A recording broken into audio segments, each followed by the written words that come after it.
오늘 우리가 함께 나누실 말씀은 로마서 10장 1절부터 8절까지의 말씀입니다. 로마서 10장 1절부터 8절까지의 말씀, 우리 다 같이 함께 합독하시겠습니다.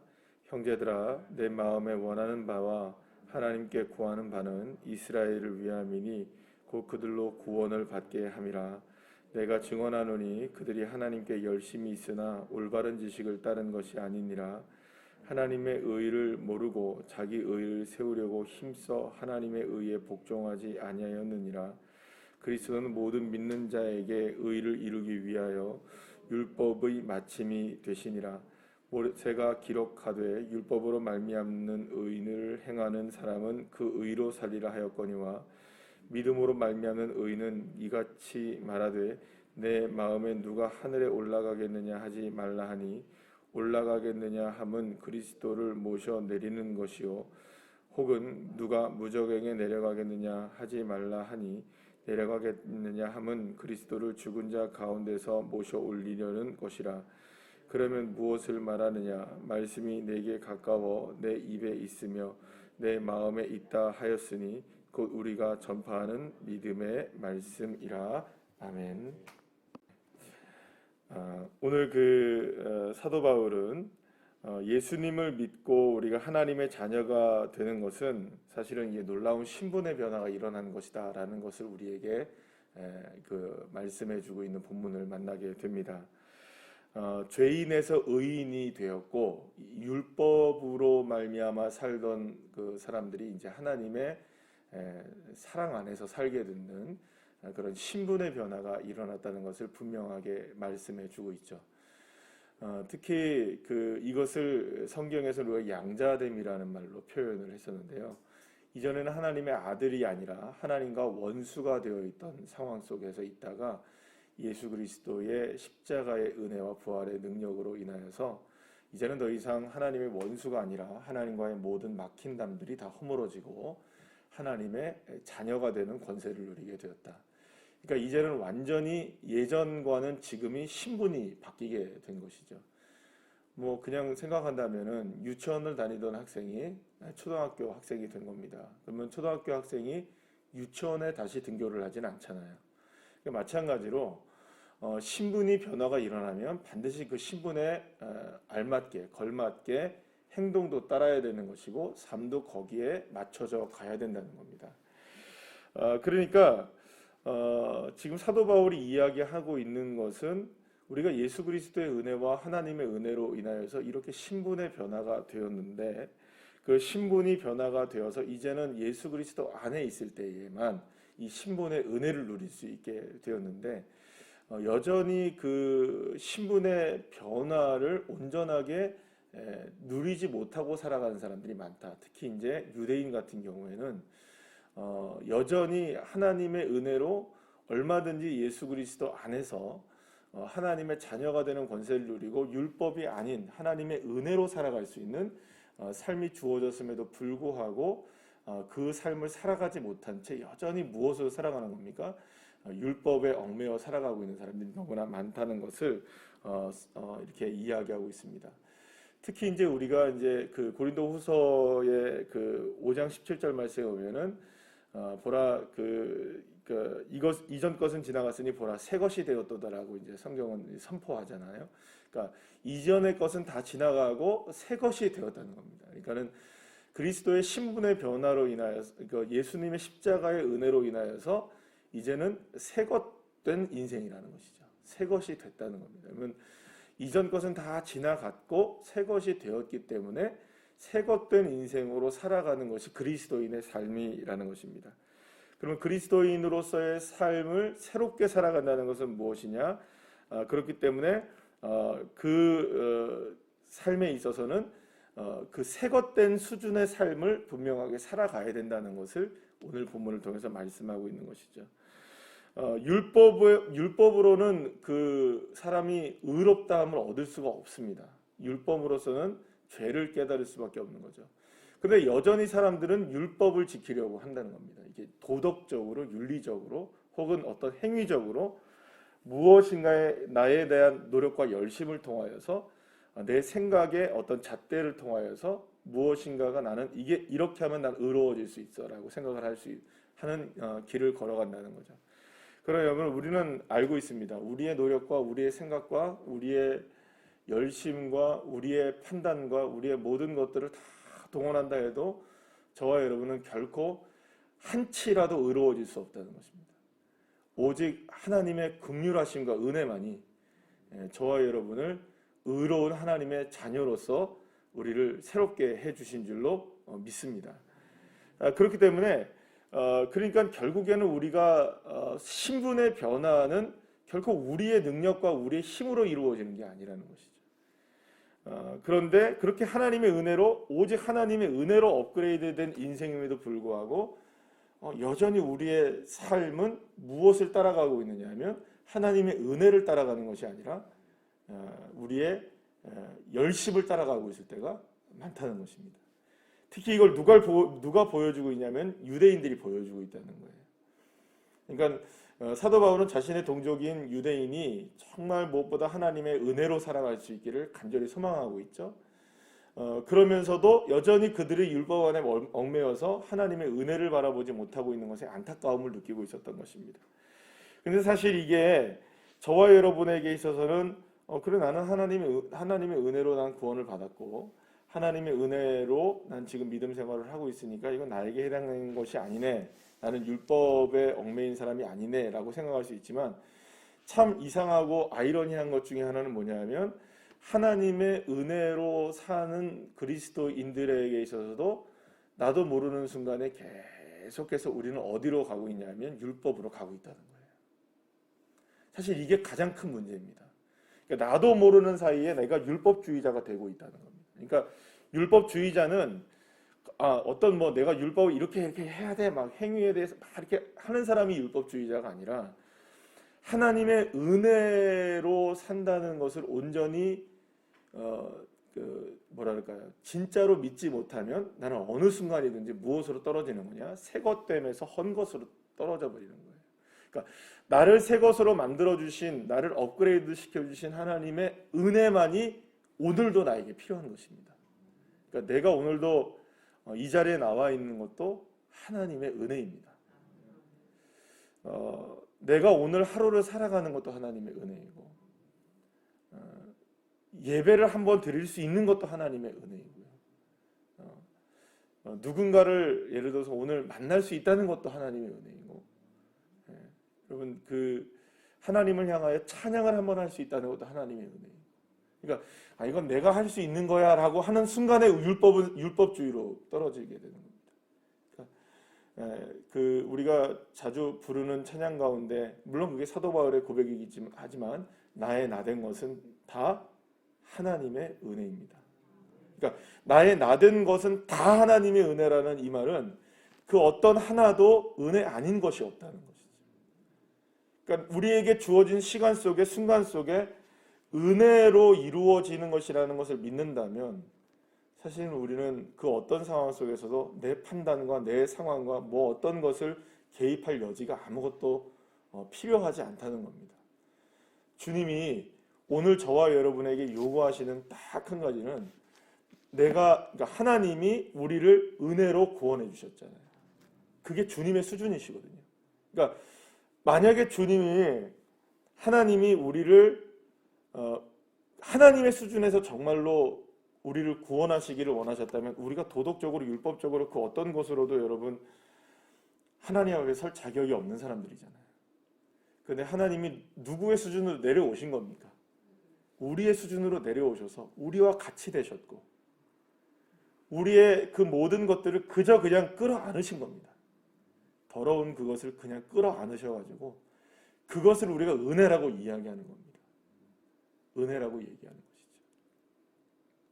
그런데 우리는 그 은혜를 모르고 여전히 무엇으로 향해 나가려고 하냐면 내 의의를 드러내려고 하고 나의 모습을 드러내려고 하고 내 생각을 드러내려고 하고 내가 맞지 이렇게 생각합니다. 내가 맞는 건 아무것도 없습니다.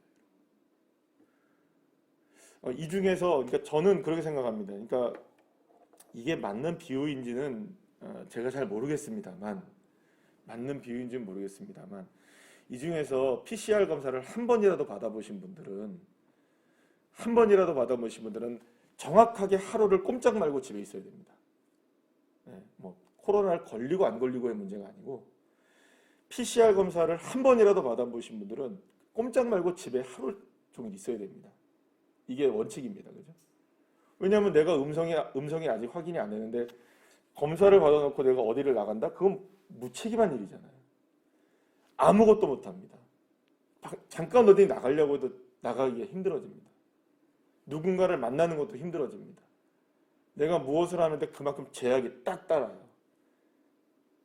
그럼 제가 이 이야기를 드리는 이유는 뭐냐면 우리의 인상에서 만약에 하나님의 은혜가 아니면 우리의 방법으로 사실은 어떤 것 하나도 한 발자국도 움직일 수 없는 일이 너무나 많다. 사랑하는 여러분, 하나님의 은혜가 아니면 우리 살아갈 수 없습니다. 그 수준으로 우리를 주님께서 이끌어 주셨고 새것 되게 하셨는데 여전히 우리는 그 은혜가 아닌 나의 능력과 나의 힘으로 무엇인가를 하려고 하는 그런 모습들이 보이게 될 때 여러분 때로는 주님이 우리를 강제적으로 하나님의 은혜를 아는 수준으로 우리를 끌어올리실 때가 있는 거예요. 저는 그걸 끌어올린다고 생각을 합니다. 우리를 때로는 여러분들 이렇게 생각하시면 안 됩니다. 우리가 어려움을 당하잖아요. 네, 우리가 어려움을 당할 때 불가항력적인 상황이 당해집니다. 그럴 때는 우리가 무엇을 구할 수밖에 없죠? 하나님의 은혜를 갈망할 수밖에 없습니다. 그러면 여러분 우리가 하나님의 은혜를 만난다는 것은 우리의 수준을 새것되게 하시는 겁니까? 헛것되게 하시는 겁니까? 그렇죠? 새것되게 하시는 거예요. 업그레이드 시키시는 거예요. 그러니까 때로는 우리에게 고난이 유익인 이유가 여기에 있는 겁니다. 우리가 아픔을 느끼고 어려움을 당하고 힘겨운 일을 당했을 때 우리의 입장에서는 왜 나를 하나님 이렇게 어렵게 만드십니까? 힘들게 만드십니까? 나를 왜 버리십니까? 라고 생각할지 모르지만 하나님은 그렇게 해야만 은혜를 알 수 있다면, 그렇게 해야만 하나님의 능력을 경험할 수 있다면 주님은 우리를 무엇으로 인도하시는 겁니까? 새것 되는 것으로 다시 인도하시는 것이죠. 그러니까 하나님의 은혜의 수준은 우리의 생각과 우리의 마음과 우리의 그 계획과는 전혀 다른 차원이십니다. 그러니까 우리가 하나님의 은혜를 누리기를 원하신다면 하나님의 은혜로 산다는 것이 정말로 우리에게 희망이시고 소망이시라면 여러분 그저 처음부터 나의 모든 것은 다 나의 나 된 것은 다 하나님의 은혜입니다. 모든 것에 하나님의 은혜입니다.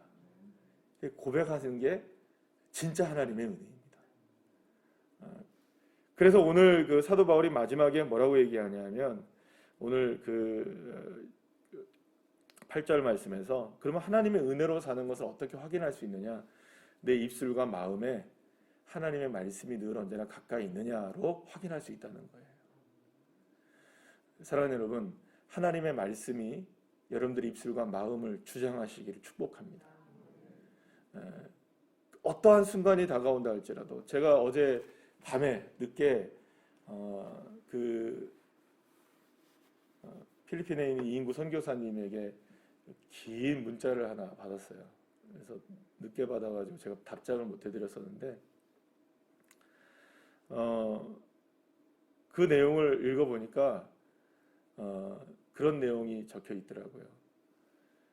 한 그 교회에 굉장히 중요한 그 사명을 맡은 찬양 인도자이기도 하시고 또 거기에 교회에서 여러 가지로 이제 선생님 교사로 하고 있는 그 가족이 있었어요. 근데 두 분이 이제 이 자매죠. 이 자매가 그 코로나에 걸린 거예요. 가족들이 다 이제 코로나에 이제 다 근데 이분이 너무나 심해진 거예요. 막 호흡도 안 되고. 근데 이게 보니까 지난번에도 한번 편지가 와서 봤는데 국립병원에는 들어갈 수가 없고 시립병원 정도 그러니까 들어가려면 시립병원 정도 들어가야 되는데 시립병원에도 들어가려면 하루에 그 병상을 쓰는데 하루에 100만 원이래요. 우리나라 돈으로. 그러니까 들어갈 수 있는 게 아니에요. 그러니까 그러니까 필리핀에는 하루에 그냥 한 달에 벌어봐야 한 35만 원, 40만 원 벌면은 일반 노동자들이 버는 거거든요. 그런데 100만 원을 어떻게 씁니까, 여러분? 하루에 100만 원인데.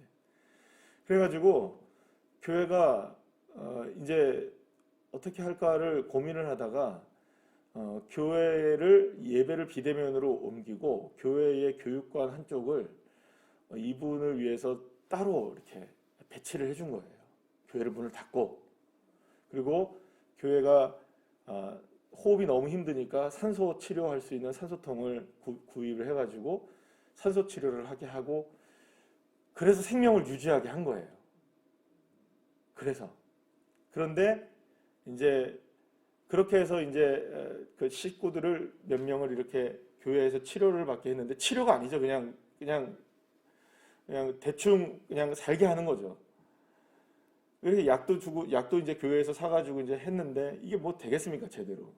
근데 이제 나중에 이제 치료센터에서 갈 수 있게 돼서 이제 치료하는 과정에서 이제 다 치료가 돼가지고 벌써 한 달이 훨씬 지난 것 같은데, 이제 퇴원을 해서 온 거예요. 이제 나아서 온 거예요. 그런데 그분이 이제 간증으로 쓴 글까지 번역을 해가지고 이제 보내주셨어요. 근데 그곳에서 있었던 그 할 수 있는 게 이렇게 적어 있는 것 중에 하나가 어떤 얘기가 적어져 있냐면, 코로나19를 통하여서 내가 경험한 것은 아무것도 할 수 없는 내 자신이었다. 아무것도 할 수 없는 나 자신이었다. 그러나 아무것도 할 수 없는 내 모습 속에서 하나님이 말씀하셨다. 출애굽기에 나오는 이 모세를 향하여서 내가 할 것이다. 내가 한다. 너는 가만히 있어. 내가 한다. 이 홍해를 앞두고 하나님께서 말씀하신 그 말씀이 자기에게 위로가 되었고, 그리고 정말로 하나님이 하시는 것을 경험했다. 사랑하는 여러분, 그러면 이분에게 코로나19는 은혜일까요? 저주일까요? 그분은 끝에 얘기합니다. 은혜였다고. 사랑하는 여러분, 은혜란 무엇입니까? 그냥 하나님을 경험하는 겁니다. 그저 하나님이십니다. 네. 때로는 우리를 하나님께서 매몰차게 대하실 때가 있으십니다. 답이 안 나올 때가 있습니다. 근데 답은 누가 정하느냐 하면 자꾸 우리가 정하려고 하니까 답을 끼워 맞추려고 하는 거죠. 그러나 하나님이 정답이심을 믿는다면 손에 있는 걸 다 내려놓는 겁니다.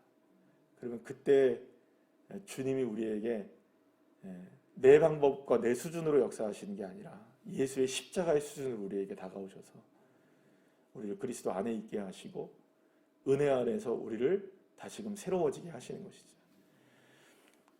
사랑하는 여러분, 그분이 하나님의 말씀을 기억하지 못했다면 어떻게 그 어려움 속에서 극복해내게 할 수 있었겠습니까? 너희는 가만히 있어. 내가 하나님됨을 알지어다. 사랑하는 여러분, 우리가 할 수 있는 딱 한 가지가 있다면 그저 주님의 말씀에 순종하고, 주님의 은혜입니다. 제일 바보스럽고 멍청한 일이 뭘까요? 이 세상에서, 우리가 살아가는 이 세상에서 하나님을 믿고 살아가는 것이 세상 사람들의 눈에는 얼마나 멍청해 보이겠습니까? 믿을 게 없어서 하나님 믿느냐? 수많은 사람들이 그렇게 얘기하잖아요. 그런데 여러분, 그건 하나님을 모르니까 그럴 수 있는 거예요. 근데 우리는 왜 하나님을 믿죠? 은혜를 아니까요. 그분의 은혜로 우리는 구원을 받았으니까. 사랑하는 여러분, 이번 주 한 주간이 시작됩니다. 새 것으로 출발하시길 바랍니다. 새 것된 업그레이드된 인생으로 출발하십시오. 하나님의 말씀이 내 입술과 마음을 주장하게 하시고요. 어떠한 순간에도 하나님의 은혜를 놓지 마시고 내 생각을 내려놓으시고, 아무리 내 잣대가 맞아도 주님의 은혜로 사시고, 아무리 내 경험이 맞아도 하나님의 말씀으로 사시고, 주님이 딱 막으시면요, 내 생각, 내 계획, 내 모든 것 다 멈춰버립니다. 아무것도 할 수 없습니다. 아무것도. 업그레이드된 인생으로서 온전하게 승리하시는 믿음의 종들이 되시기를 간절히 축복합니다. 기도하시겠습니다.